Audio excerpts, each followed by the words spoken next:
আমরা বিভিন্ন সময় পত্রিকাতে এবং সোশ্যাল মিডিয়াতে দেখতে পাচ্ছি।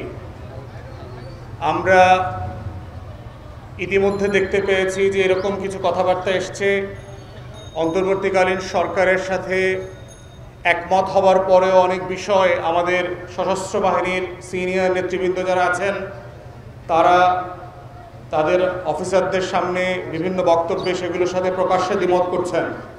যদি এই বক্তব্যগুলো সঠিক হয়ে থাকে, আমরা পরিষ্কার করে বলতে চাই যে অন্তর্বর্তীকালীন সরকার অথবা যে কোনো বেসামরিক সরকারের সিদ্ধান্তের প্রতি আনুগত্যশীল থাকা হচ্ছে বাংলাদেশের প্রত্যেকটা ফোর্সের absolute responsibility and obligation.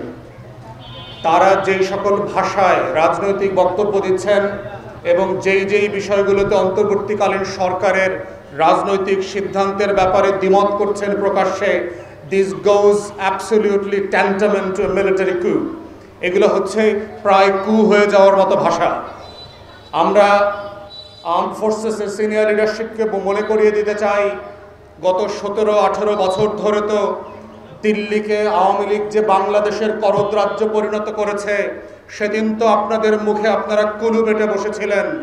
Bangladesh থেকে যখন ট্রানজিট দিচ্ছে, বন্দর দিচ্ছে, একের পর এক আদানির সাথে নিম্নমানের অন্যায্য চুক্তি করে বাংলাদেশকে বিক্রি করে দিয়েছে।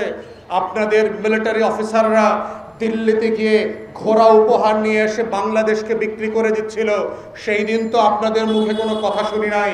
সেই দিন তো আপনারা করিডোর নিয়ে কথা বলেন নাই, ট্রানজিট নিয়ে কথা বলেন নাই, ট্রান্সশিপমেন্ট নিয়ে কথা বলেন নাই।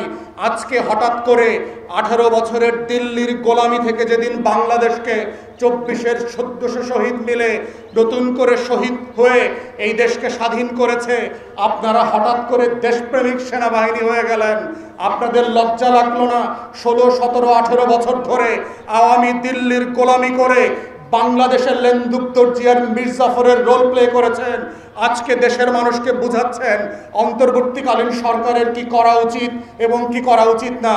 আপনাদের মনে রাখা উচিত আপনাদের 17-18 বছরের আমলনামার কথা, গুম খুন, 800 আয়নাঘর করার কথা, 6500 নাগরিককে অত্যাচার নির্যাতন করে লাশ গুম করে দিয়ে ক্রসফায়ার করে হারিয়ে দেওয়ার কথা।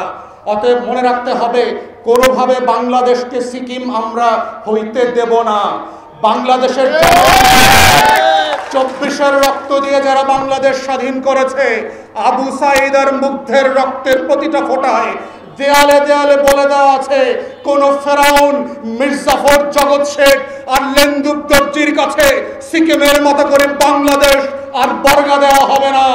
বাংলাদেশের পাড়ায় মহল্লায় দেশপ্রেমিক জনতা যেখানে যেখানে আছে তারা আবার প্রতিহত করবে। তাই আপনাদেরকে বলছি, পেশাদারিত্বের জায়গায় ফিরে আসেন। আপনার চাকুরির সীমা সাংবিধানিক জুরিসডিকশনের বাইরে আপনারা কথা বলবেন না। This is non your business, this is not your jurisdiction. বাংলাদেশে অন্তর্বর্তীকালীন সরকারকে সমালোচনা করা, জবাবদিহিতার আওতায় আনার দায়িত্ব হচ্ছে রাজনৈতিক দলের, সিভিল সোসাইটির, নাগরিকদের। তারা সেটা করবে। এটা পুলিশের কাজ না, বিডিআর বিজিবির কাজ না, র্যাবের আনসারের কাজ না, এটা সশস্ত্র বাহিনীর কাজ না। এই দায়িত্ব হচ্ছে বাংলাদেশের রাজনৈতিক দল এবং নাগরিক সমাজ যেই ভাষায় অন্তর্বর্তীকালীন সরকারকে সমালোচনা করা দরকার, জবাবদিহিতা করা দরকার, সেটা আমরা করে যাচ্ছি।